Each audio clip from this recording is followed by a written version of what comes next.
समारोह एवं आर्य कन्या इंटर कॉलेज के हीरक जयंती समारोह के अवसर पर उपस्थित हमारे मुख्य वक्ता प्रियंदा भारती जी, अनुज शास्त्री जी, महेश वर्मा जी, राजेंद्र नागर जी, ग्रोवर जी, हमारे बीच में आदरणीय जयंत जी स्वामी जी भी यहाँ पर पधारे हैं।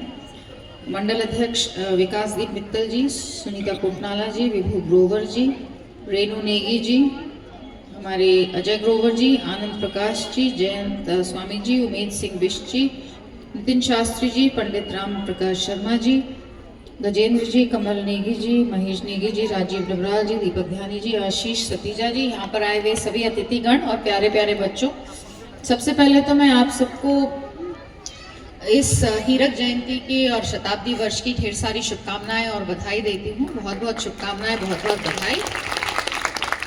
आर्य समाज की जो शुरुआत हुई थी, जैसे भी बताया कि हिंदू धर्म में कुरीतियां बहुत ज़्यादा हो रही थी और इस कारण से आर्य समाज में दयानंद, जो देव दयानंद स्वामी सरस्वती जी हैं, उन्होंने निर्णय किया कि समाज का जो दिशा है, जो समाज का ढर्रा है, उसमें कार्य करने की आवश्यकता है। अभी जैसे आपको बताया मेरे पूर्व वक्ताओं ने कि उन्होंने खासकर महिलाओं को का उत्थान कैसे हो उस पर कार्य किया। और महिलाओं क्यों, क्या ऐसा कारण था कि उनका फोकस जो था वो महिलाओं पे था। आप और हम अब जानते हैं, इस बात को बहुत अच्छी तरह से समझते हैं कि जहाँ एक तरफ वो जननी है, दूसरी तरफ समाज किस दिशा में जाएगा उसका निर्णय,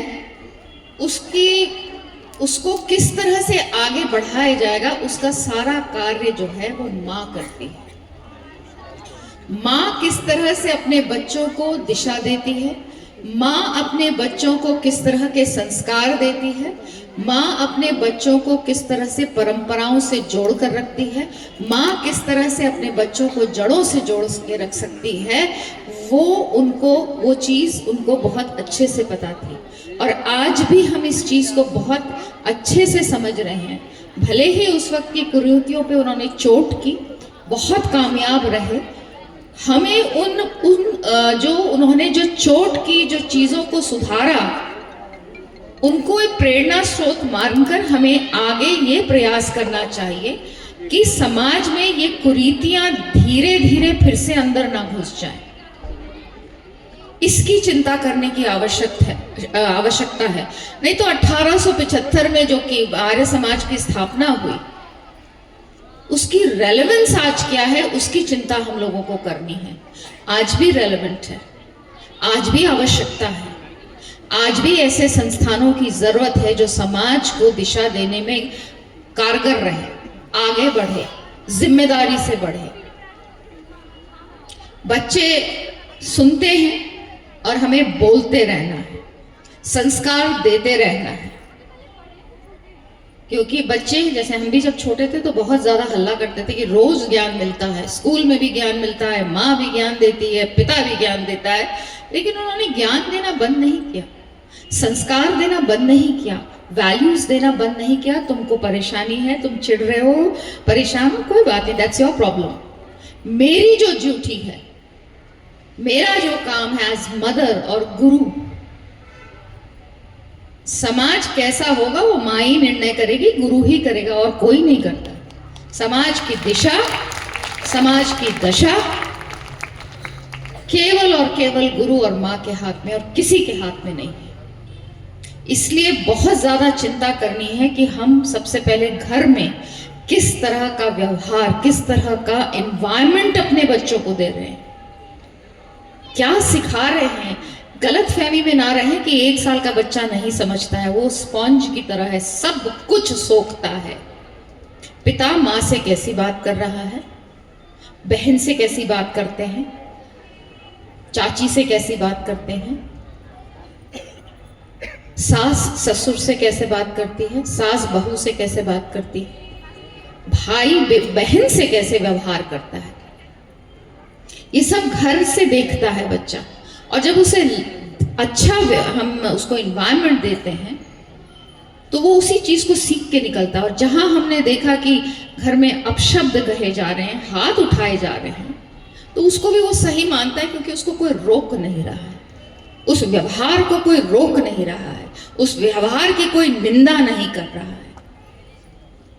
तो पहला तो हुआ घर और माँ। पढ़ने की आदतें खत्म हो गई हैं। पहले हम लोग अगर पढ़ते थे, हम भी कॉमिक्स ही पढ़ते थे, अमर चित्र कथा से पढ़ पढ़ के बहुत ज्ञान लिया। आज हम पढ़ना नहीं चाहते हैं, सब वो मोबाइलों पे रील देखते हैं। पढ़ना पड़ेगा। हमारे पास हमारे जो वेद हैं, जो ज्ञान है, भंडार है, हम लोगों को उस पे दोबारा जाना होगा। और अब तो इतना अच्छा है इस 21वीं सदी में, उन वेदों को, उस ज्ञान को आसान भाषा में लोग अब आपको समझा रहे हैं, आसान भाषा में आपको पढ़ने को मिल रही है। लेकिन पढ़ने की आदत डालनी होगी, अपनी परंपराओं को, अपनी जो संस्कृति है उस पे गर्व होना होगा। फिर आए स्कूल, गुरु। आज मैं जो भी हूं, मैं बार बार इस बात को कहती हूं, मैं बहुत अच्छी नागरिक हूं इस देश की, बहुत प्राउडली बोलती हूं कि मैं बहुत अच्छी नागरिक हूं। और वो इसलिए हूं, मेरे में कुछ नहीं है, मेरी माँ और मेरे गुरु, उन्होंने मुझे सिखाया, उन्होंने मुझे बताया, उन्होंने मुझे ये संस्कार दिए, उन्होंने मुझे ये वैल्यूज दी, उन्होंने देशभक्ति सिखाई, बड़ों का सम्मान करना सिखाया। हर जो भी आपके घर में, चाहे वो काम करने वाला क्यों ना हो, उसका सम्मान करना सिखाया। वो मूक जानवर क्यों ना हो, उसका सम्मान करना सिखाया। ये मेरे गुरु और मेरी माँ ने मुझे सिखाया। इसलिए ना गुरु और ना माँ इससे पल्ला झाड़ सकती है। हमारा दायित्व, कर्तव्य है कि अगर भारत को एक सुंदर भारत बनाना है, विकसित तो होगा, वो तो आदरणीय प्रधानमंत्री जी कर ही रहे हैं, विकसित तो हम हो ही रहे हैं, लेकिन साथ ही साथ परंपराओं को लेकर, अपने मॉरल वैल्यूज को लेकर, अपनी संस्कृति को लेकर, बड़ी सोच को लेकर। गार्गी जैसे भी थी, अपाला गार्गी। हम कहते हैं महिलाओं को क्यों नहीं मिलता था सम्मान? मिलता था। किसने की गड़बड़? हमने की गड़बड़, हम लोगों ने कुरीतियां लाई। तो उस कुरीति को दोबारा से समाज में नहीं आने देना है। और इसलिए मुझे बहुत खुशी होती है जब मैं आर्य इंटर कॉलेज आती हूँ, क्योंकि यहाँ की बच्चियों को मैं देखती हूँ। आज आपने योग देखा होगा, गीत देखा होगा, सीमित साधन हैं, लेकिन उस सीमित साधन में भी ये बच्चे अलग दिखते हैं। वो क्यों दिखते हैं? क्योंकि कहीं हवन होता है, कहीं मंत्रोच्चारण होता है, कहीं संस्कार दिए जाते हैं और कहीं किताबी शिक्षा भी दी जाती है। तो ये जब सब चीजें मिलती हैं, जब ये सब चीजें जुड़ती हैं, तब उस बच्चे का कैरेक्टर बिल्डिंग होती है। स्कूल का काम क ख ग पढ़ाना ही नहीं है, केवल अ करके बहुत बड़ा डॉक्टर बनाना ही नहीं है। उसका काम कैरेक्टर बिल्डिंग है। उसका काम उस बच्चे को इस तरह से डेवलप करना है कि वो अपने लिए और अपने समाज के लिए एक उदाहरण बन पाए।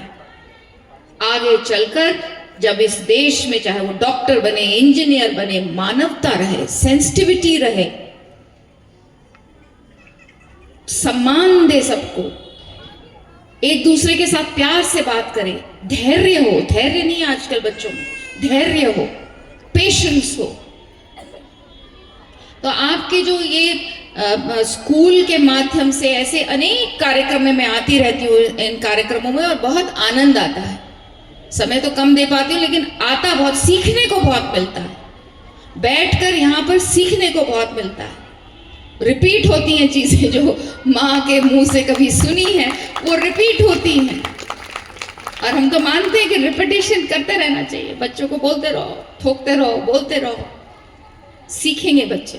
तो ये आपका जो कार्यक्रम है, जो शुरू 1875 में शुरू किया था, दयानंद सरस्वती ने जो शुरू किया था, उनको प्रणाम नमन करती हूँ। देखिए उस वक्त की एक पुरुष की ये सोच, एक पुरुष की सोच, महिलाएं ही नहीं, पुरुषों को भी उनसे प्रेरणा लेनी चाहिए, सीखना चाहिए। और वो फिर मैं उसी पे आती हूँ, पढ़िए, अपनी जो संस्कृति है उसको पढ़िए। जो किताबें हैं उसको किताबें नहीं है, वो केवल किताब नहीं है, जीवन को जीने की शैली है।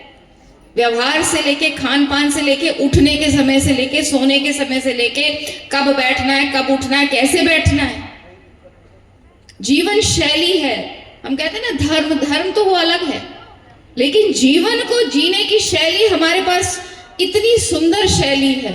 सब कुछ लिखा है, सब कुछ बताया गया है।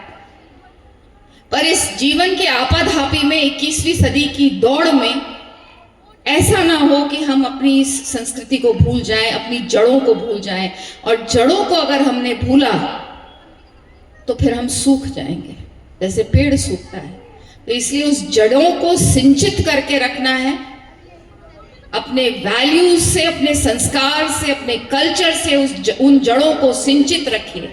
और मुझे पूरा विश्वास है यहाँ से एक एक बच्ची जो पढ़ के निकलती होगी वो आगे चलकर एक अच्छी नागरिक ही नहीं बनती होगी, लेकिन जो हमारी पूरे वैल्यू सिस्टम है उसको भी बचाती होगी।